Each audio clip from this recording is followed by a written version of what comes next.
Hello everyone and welcome to my review of the 2019 Austrian Grand Prix.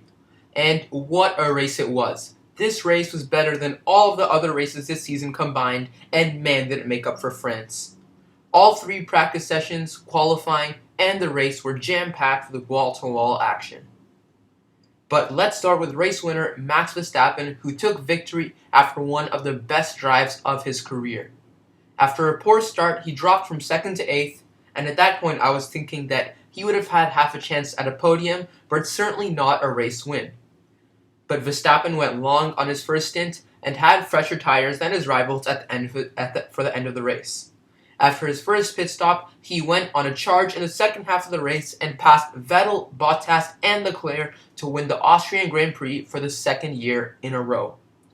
Not only was this a big win for Verstappen and Red Bull, but it was an even bigger win for their engine supplier, Honda, who won their first F1 race since rejoining the sport in 2015.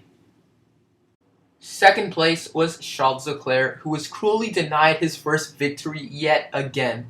He was the quickest driver in the quickest car the entire weekend and confirmed this by taking pole position in qualifying.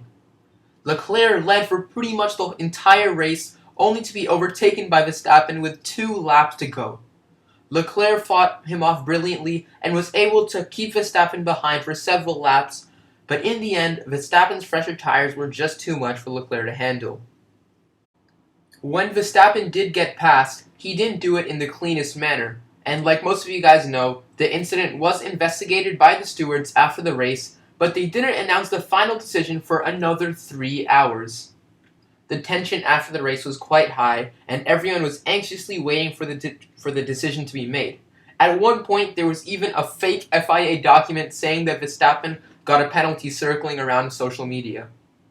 Ultimately, the result stood, and Verstappen remained the race winner. Do I think that Verstappen deserved the penalty? Well, under the current regulations that we have, it could have gone either way, and Ferrari team principal Matteo Binotto was right to say that Verstappen deserved the penalty, because after all, the rules are the rules. However, it was just hard racing, and the quote from Verstappen after the race pretty much sums it up. It was hard racing, and if that's not allowed, what's the point in racing in F1? We might as well just go home. The old guys, Valtteri Bottas, Sebastian Vettel, and Lewis Hamilton seemed to have no answer for Leclerc and Verstappen's blistering pace.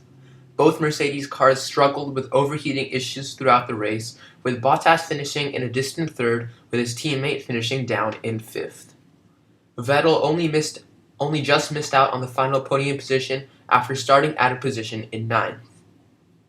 And now let's talk about Pierre Gasly, who was ahead of his teammate Verstappen on lap 1, but ended up getting lapped at the end of the race. How is it that one driver on a team can win a race while the other only finishes 7th and gets beaten by a midfield car? And it's not like Gasly was out of position. He was ahead of Verstappen on the first lap. I do think that Pierre Gasly has a place in F1, but it's certainly not at a top team, and I don't think it ever will be. This race was the rare case where the front runners were producing most of the action, and as a result, some great midfield performances went unnoticed. But one driver that certainly was noticed was Lando Norris, who once again showcased his immense talent with yet another amazing drive. He went toe-to-toe with Hamilton and Vettel at the start and put up quite a fight against the 4- and 5-time world champions. Norris was the best of the rest 6th, ahead of a Red Bull, and picked up more valuable points from McLaren. Carlos Sainz went under the radar for most of the race, but somehow finished 7th after starting 20th with a late charge on fresh tires. Yet again, McLaren are the class of the midfield and are now 20 points ahead of Renault. Renault and Haas, on the other hand, both had terrible races. Renault were once again out of the points, finishing 12th and 13th, and Haas lacked race pace yet again, finishing way down the order in 16th and 19th. That's right, Kevin Magnussen was beaten by a Williams. At the start of the season, I predicted that Haas would be very inconsistent, but no one could have thought it would be this bad. Renault and Haas were the favorites to win the midfield battles, but right now it's the underdogs in McLaren and Sauber that are getting the better of them. So let's have a look at the Drivers' Championship. After that race, it seemed like it was a close championship battle, but when we look at the standings, Lewis Hamilton and Valtteri Bottas still have a clear lead over everyone else. Max Verstappen moved into third place with his win, ahead of Sebastian Vettel and Charles Leclerc. Then a further 58 points behind is Pierre Gasly. Just look at that gap between him and Verstappen. In the midfield battle, Carlos Sainz is currently leading, closely followed by Lando Norris, Ricciardo, Raikkonen, Hülkenberg, Magnussen, Perez, and Kvyat. Down the order is Albon, Stroll, Grosjean, and Giovinazzi, followed by the two Williams, who are yet to score a point this season. The Constructors is a similar story, with Mercedes comfortably in first, Ferrari in second, and Red Bull in third. In the midfield, McLaren scored the most points this season in a race, giving them a 20-point lead over rivals Renault. 10 points behind Renault was Alfa, followed by Racing Point and Toro Rosso. We have Haas all the way down in ninth, followed by Williams, who are still on 0 points. So guys, that is my race review for the 2019 Austrian Grand Prix. It was certainly the best race of the season, and one of the best races of the turbo hybrid era. All three teams, Mercedes, Ferrari, and Red Bull, had a shot at taking victory.